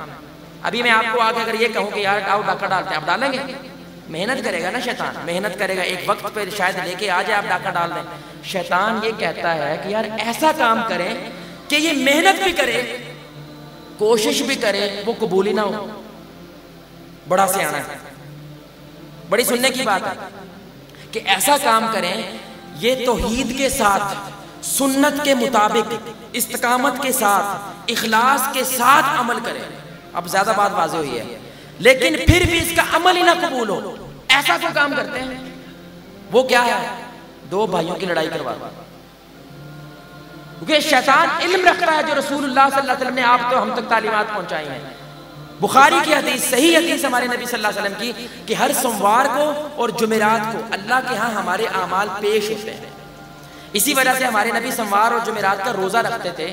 وہ کہتے تھے میری خواہش ہے جب میرے عمل اللہ کے حضور جائیں تو وہ عمل روزے دار، روزے کی شکل میں میرے اللہ کے سامنے پیش ہو. اللہ آگے سے حکم دیتا ہے، سننے کی بات دھیان سے سنیے گا میرے بھائی، اللہ یہ حکم دیتا ہے ہر مومن کو معاف کر دیا جائے، اس کے عمل کو قبول کر لیا جائے سوائے دو لوگوں کے. وہ کون ہیں؟ وہ دو مسلمان بھائی یا وہ دو مسلمان بہنیں جو آپس میں ناراض ہیں. جب تک یہ راضی نہیں ہوتے، صلح نہیں کرتے، ان کا عمل قبول نہیں کیا جائے. یعنی کہ آپ کی فائل جاتی ہے اوپر، ٹھپا نہیں لگتا، سائن نہیں ہوتے. آپ سوچیں اگر آپ اپنے مسلمان بھائی سے ناراض ہیں اور آج رات کو مر جاتے ہیں، آپ کا عمل ہی نہیں قبول ہوا، شیطان جیتا کہ نہیں جیتا؟ وہ بھائی بول رہے ہیں جیتا کہ نہیں جیتا؟ جیت گیا نا. اس لیے اب آپ کو نمازوں کے پیچھے لگنے کی ٹینشن نہیں ہے، اسے قبول ہی نہیں ہے. اس لیے اسلام میں صلح کروانا بہت بڑا عمل ہے. وجہ آپ نے ایک بندے کی سارے کے سارے اعمال کو بچا لیا ہے. وہ تو ڈوب گیا تھا، مر رہا تھا، آپ نے بچا لیا. اس لیے جھوٹ بہت بڑا گناہ ہے اسلام میں. ایمان اور جھوٹ ایک دل میں اکٹھا نہیں ہو سکتا، لیکن صلح اتنا بڑا عمل ہے اس کے لیے جھوٹ بولا جا سکتا ہے. کیونکہ اللہ کو صلح زیادہ محبوب ہے کہ بندے کی طرف صلح کروا دو. اگر اس کے لیے اپنے مسلمان بھائی کو کوئی جھوٹ ہی کہنا پڑے، وہ بھی کہہ کے صلح کروا دو، جوڑ دو ان کو. کیونکہ یہ جب ٹوٹیں گے ان کا عمل قبول ہے. عمل ہی نہیں قبول ہے میرے بھائی. رسول اللہ نے فرمایا 1 سال سے زائد جو اپنے مسلمان بھائی سے ناراض رہتا ہے وہ ایسے جیسے اس نے اس کا قتل کر دیا، ختم کر دیا آپ نے اس کو. اور صحابہ کے درمیان اتنی محبت تھی، اتنا پیار تھا کہ ابو دردہ، عمر بن خطاب اور ابو دردہ اللہ ان پہ کروڑوں رحمتیں نازل فرمائے، ان میں بڑی محبت تھی. تو عمر بن خطاب ان کو ملنے جایا کرتے تھے. ابو دردہ ان کو ریکویسٹ کرتے ہیں آپ مجھے ملنے نہ آیا کریں. عمر بن خطاب بڑے حیران ہوتے ہیں، بھائی کیوں؟ انہوں نے کہا جب وداعی کا وقت آتا ہے، جب آپ واپس جانے لگتے ہیں، آپ روتے ہیں اور رونے کی وجہ سے آپ کی آنکھ لال ہو جاتی ہے، مجھے سے دیکھا نہیں جاتا، آپ مجھے ملنے نہ آئے. اللہ اکبر. نہ ملنے کی وجہ کیا ہے؟ محبت کی شدت اتنی زیادہ ہے میرے سے برداشت نہیں ہوتا، اس لیے مجھے ملنے نہ آیا کر. اللہ اکبر. اور یہ ابو دردہ مشہور تھے اس معاملے میں، برادرہڈ میں، بھائی چارے میں. رات کو سونے سے پہلے 70 صحابہ کا نام لے کے ان کے لیے دعا کرتے تھے پھر سوتے تھے. میرے بھائی ہم اپنے خاندان والوں کے شاید نام نہیں جانتے سارا. جس مسجد میں پچھلے 15 سال سے نماز پڑھ رہے ہیں ہم شاید ان کا نام نہیں جانتے. 70 صحابہ کا نام لیتے تھے، یا اللہ اکرم کو معاف کر دے، اسلم نام لے کے بیان کرتے تھے. سبحان اللہ. ہم نے کبھی دعا بھی کی ہے؟ چھوڑو نام لینا تو بڑی دور کی بات ہے. جیسے اپنی تڑپ کے ساتھ اپنی ذات کے لیے دعا کرتے ہیں، اسی تڑپ کے ساتھ کبھی ان کے لیے دعا کی؟ کتنی بڑی بات ہے میرے بھائی. اس لیے شیطان کی اس چالاکی سے بچیں. اس کی یہ چالاکی ہے بہت بڑی کہ وہ آپ کے درمیان لڑائی کرواتے. اس لیے شیطان تخت لگاتا ہے، آپ نے سنی ہوگی یہ حدیث، تخت لگاتا ہے. اپنے سارے کے سارے چیلوں سے پوچھتے ہیں ہاں بھی بتاؤ کیا کیا تم نے؟ کوئی کہتا ہے میں نے زنا کروا دیا، کوئی کہتا ہے میں نے شراب پلوا دی، ایک کہتا ہے میں نے میاں بیوی کی لڑائی کروا دی. شیطان کہتا ہے یہ ہے میرا اصل چیلا، یہ ہے میری اصل روایت کو فالو کرنے والا، کیونکہ اس بندے نے خاندان تباہ کر دیا. جاری بات ہے میاں بیوی کلے تو نہیں ہے نا، میاں کا پورا خاندان، بیوی کا پورا خاندان، اب وہ بیٹھیں گے ساتھ میں. کہتا ہے یہ ہے بندہ جس نے اصل کام کیا ہے، اس نے خاندان ہی توڑ دیا، نظام ہی سارا خراب کر دیا ہے. اس کو اپنے تخت پہ جگہ دیتا ہے، اپنا ساتھ جفی ڈالتا ہے کہ یہ ہے اصل بندہ جس نے محنت کی. میرے بھائی ہمارے خاندان ختم ہو چکے ہیں. ہمارا بھائی چارہ تو بڑی دور کی بات ہے نا، پہلے تو اپنا خاندان آتا ہے. اللہ کا واسطہ ان کے ساتھ جوڑیں، صلح کر لیں، فائدے میں رہیں گے. وہ دنیاوی لحاظ سے بھی آپ کے لیے فائدہ ہے کہ آپ کے مال اور رزق میں برکت ہوگی. اسی لالچ سے صلح کر لیں، اسی لالچ سے صلح کر لیں کہ آپ کے مسائل جو زیادہ ہیں وہ کم ہو جائیں گے، کیونکہ آپ کا رشتہ دار آپ کے ساتھ دینے لگے ہیں. اسی لالچ سے کم از کم صلح کر لیں. لیکن کر لیں. سوال یہ پیدا ہوتا ہے کہ صحابہ اتنی مضبوط رشتہ داریوں کو نبھاتے کیسے تھے؟ ان کے اور اپنے دوسرے بھائیوں کے درمیان اتنی زبردست محبت تھی کیسے؟ اس کے پیچھے وجہ کیا؟ تو اللہ رب العزت رسول اللہ صلی اللہ علیہ وسلم کو ایک پیغام بھجواتے ہیں، اور وہ پیغام سنیں وہ کیا ہے. اللہ اکبر. اللہ رب العزت خود کہتے ہیں کہ میں نے اپنی ذات پہ واجب کر لیا ہے. اللہ کو ضرورت ہے یہ جملے بولنے کی میرے بھائی. کچھ قانون ہیں جو اللہ بھی فالو کرتا ہے. اللہ بھی کوئی قانون لگا سکتا ہے میرے بھائی؟ بتائیں، بولے سارے. نہیں لگا سکتا. اللہ لگا سکتا ہے؟ اللہ خود لگا سکتا ہے کہ نہیں لگا سکتا؟ اللہ نے اپنے آپ پہ قانون دیکھے کیسا لگایا ہے. ربی صلی اللہ علیہ وسلم نے فرمایا، معاذ بن جبل رضی اللہ تعالیٰ راضی ہیں اس کے، کہ اللہ رب العزت نے اپنی ذات پہ واجب کر لیا ہے کہ میں نے اس شخص سے محبت کرنی ہے جو میری ذات کے لیے محبت کرتا ہے. غرض نہیں ہے اس کو کوئی، اس کو کہ واہ واہ نہیں چاہیے، بلے بلے نہیں چاہیے، پروٹوکول نہیں چاہیے. وہ محبت کرتا ہے کیونکہ اللہ کو پسند ہے یہ محبت کرنا. اللہ کی ذات کے لیے مخلص ہو کے محبت کرتا ہے. یہ تھی صحابہ کے اندر محبت. غرض نہیں تھی کہ پیسہ، اس کے پاس پیسہ زیادہ ہے اس کے ساتھ میں نے محبت زیادہ کرنی ہے، اس کے پاس پیسہ نہیں ہے اسے محبت کم کرنی ہے. اکثر جو یونیورسٹی کے طالب علم ہوتے ہیں نا، وہ یقین کریں دوستی یاری ان سے لگاتے ہیں جس کے پاس موٹر سائیکل ہو. اب دوستی کیوں لگائی ہے؟ مجھے گھر سے آنے میں مشکل ہوتی ہے، اس کے پاس بائک ہے تو بائک کی وجہ سے میں بھی اس کے ساتھ آ جاؤں. گاڑی والے سے دوستی لگاتے ہیں تو یار ٹرپ کرنا ہو تو یہ لالچ ہے، غرض ہے. اور یہ لوگ ڈنکے کی چوٹ پہ کہتے ہیں بھائی یہ گیو اینڈ ٹیک ہے، سارا لین دین کے بنا رشتے نہیں قائم ہوتے. یہ تو کچھ لینے دینے کی بات ہے. لیکن ہمارے صحابہ جو تھے میرے بھائی، نبی صلی اللہ علیہ وسلم کی ذات پہ جان نچھاور کرنے والے، ان میں یہ چیز تھی، ادا تھی. کیونکہ اللہ نے اتنی بڑی بات کہتے ہیں، جو میری ذات کے لیے محبت کرتا ہے میرے پہ واجب ہے میں بھی اس سے محبت کرتا ہوں. صرف اللہ کو راضی کرنے کے لیے محبت ہے. اب آپ یہ جملے شکایتیں نہیں بولیں گے اس نے مجھے کبھی پوچھے ہی نہیں، اس نے مجھے کبھی کال ہی نہیں کی. بھائی کیا اس لیے آپ اس کو کال کرتے ہو کہ وہ آپ کو کال کرے؟ تو یہ اخلاص نہیں ہے. اخلاص کیا ہے؟ آپ لوگوں کے اچھا برا کہنے سے آزاد ہو جائیں، آپ کو پرواہ ہی ختم ہو جائے. کیوں؟ آپ اللہ کو راضی کرنے کے لیے کر رہے ہو. اللہ ناؤذ باللہ سوتا نہیں ہے، اللہ سب دیکھتا ہے. اللہ دیکھتا ہے کہ تو اپنے نفس کو کتنا کچل رہا ہے، کتنی محبت کا اظہار اللہ جانتا ہے نا میرے بھائی. بس اللہ کافی ہے آپ کے جاننے کے لیے. اس لیے صحابہ، انس بن مالک رضی اللہ تعالیٰ عنہ، بڑی سننے کی بات ہے. اسلام کتنا خوبصورت مذہب ہے میرے بھائی. وہ محبت کو اپنے اندر رکھنے کو نہیں کہتا کہ آپ من ہی من میں مجھ سے محبت کرتے ہیں. نہیں، اسلام کہتا ہے لوگوں کے ساتھ اس محبت کو شیئر کرو، ادراک کرو. انس بن مالک، اتنی سویٹ حدیث ہے. انس بن مالک رضی اللہ تعالیٰ عنہ ہمارے نبی کے پاس بیٹھے تھے. ایک شخص گزرا وہاں سے. آپ کہنے لگے کہ یا رسول اللہ یہ جو بندہ گیا ہے نا، میں اس سے اللہ کے لیے محبت کرتا ہوں. آپ نے فرمایا تو منو کی داستان ہے، مجھے کیا بتاتے ہو بھائی، اس کو بتاؤ جا کے. سبحان اللہ. اسلام بلیوز ان کنفیشن. اسلام کہتا ہے اقرار کرو، اظہار کرو. آپ نے فرمایا جا کے اس کو بتلاؤ تاکہ تمہاری محبت مضبوط ہو. اگر کوئی حسد کا دانہ باقی بھی ہے نا، یہ جملے کہنے سے اس کا بیڑا غرق ہو جاتا ہے. اگر کوئی دشمنی باقی بھی ہے، یہ جملے کہنے سے وہ ختم ہو جاتی ہے. سبحان اللہ. تو انس بن مالک ان کے پاس جاتے ہیں اور جا کے کہتے ہیں یہ صحابہ میں کلچر پیدا ہو گیا. وہ بار بار جب ملتے تھے وہ کہتے تھے میں آپ سے اللہ کی ذات کے لیے محبت کرتا ہوں. وہ آگے سے کہتے ہیں میں بھی آپ کی ذات سے اللہ کے لیے محبت کرتا ہوں. تو میرے بھائی ہمارے معاشرے میں یہ کلچر ہونا چاہیے، یہ روایت پڑھنی چاہیے. تو ابھی ہم اس روایت کو زندہ کریں گے. بھائی ریڈی ہیں انشاءاللہ؟ تو سارے بھائی ابھی ہم کھڑے ہوں گے. آپ کے لیفٹ رائٹ جو بھی بھائی ہے آپ ادھر چلے جائیے.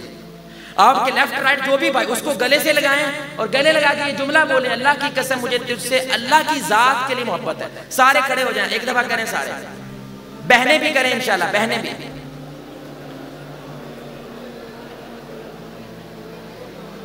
آپ میرے ساتھ کرتے ہیں.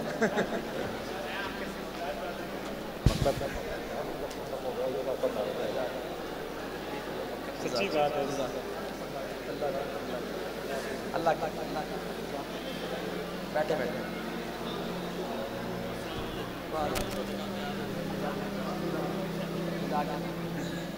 جزاک اللہ، جزاک اللہ. بیٹھ جائیں بھائی، سارے بھائی بیٹھ جائیں. میرے بھائی یہ صرف کلچر کو پیدا کرنے کے لیے کیا ہے. ابھی آپ کے اندر یہ کلچر کو پیدا کرنے شروعات ہو گئی ہے نا، چاکا لایا گیا نا میرے بھائی. اب آپ نے انشاءاللہ باہر جاتے ہوئے بھائیوں کو یہ بولنے کم از کم ایک دفعہ بول دیا کریں یار تم سے اللہ کی ذات کے لیے محبت ہے. یہ ہمارے نبی نے کلیہ بتلایا ہے محبت کو مضبوط کرنے کا. اور اگر آپ کی خراب ہو گئی ہے، یہ بڑی اہم بات ہے، آخری بات اس کے بعد اپنی بات کو ختم کرتے ہیں. اگر آپ کی خراب ہو گئی اپنے بھائی کے ساتھ، اپنی بہن کے ساتھ، اللہ کی قسم اسلام آپ کے غصے کی بھی قدر کرتا ہے. بندہ کہتا ہے یار آفسا پسی تپے پے یا تانوں توبہ دی پئی، غصے میں بندے کو کوئی شاید نظر نہیں آتی. اسلام کہتا ہے میں تیرے غصے کی بھی قدر کرتا ہوں, 3 دن کی مہلت دیتا ہوں. 3 دن ہے تمہارے پاس, اس غصے کو ٹھنڈا کر لو. اور 3 دن بہت ٹائم ہوتا ہے بھائی, ٹھنڈا ہو ہی جاتا ہے. 3 دن کے بعد جو پہلا سلام کرتا ہے وہ افضل ہے. پہلے سلام کر دو. اچھا ہمارے نبی نے یہ نہیں کہا سوری بول دو, عفواً کہہ دو. کیا کہا؟ اب سوری بولنے میں بڑی ہمت چاہیے ہے نا. آپ نے کہا ڈائریکٹ سلام کرو. سلام کرنے کا مطلب کیا ہے؟ میں واپس آ گیا. سلام کا جواب آ گیا, سمجھو راضی ہو گئے. جواب نہیں آیا مطلب علی کام خراب ہے. اچھا سلام کرنا سنت ہے لیکن جواب دینا واجب ہے. سبحان اللہ. اس کے اندر آپ منطق دیکھ رہے ہیں, تاکہ ایک بھائی اگر چل کے آ گیا ہے, اب جواب دینا فرض ہے, تو معاف کر دے اس کو, جواب دے دو, بس بات ختم ہو گئی. اگر میرے بھائی ان بن ہے, اللہ کا واسطہ ہے, وہ جوڑ لیں. فائل لٹکی ہوئی ہے آپ کی, اس نے قبول کوئی نہیں ہونا ہے.